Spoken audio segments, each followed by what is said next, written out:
शिवसेना आणि राष्ट्रवादी या दोन पक्षांमध्ये गेले काही दिवस धुसफूस सुरू आहे अशा चर्चा सातत्यानं समोर येत होत्या। मात्र ही धुसफूस चव्हाट्यावर आली आहे की काय असं देखील एकंदरीत पाहायला मिळतंय। कारण उपमुख्यमंत्री अजित पवार यांच्या स्नेहभोजन कार्यक्रमाला केवळ उपमुख्यमंत्री एकनाथ शिंदे हेच उपस्थित होते।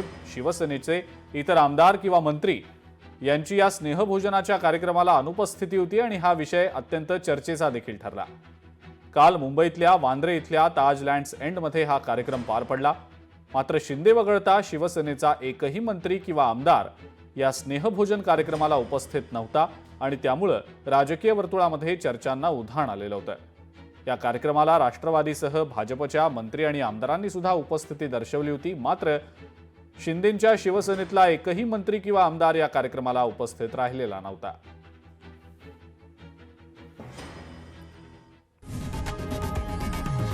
लोकशाही मराठी ऐका, पहा, जागरूक रहा।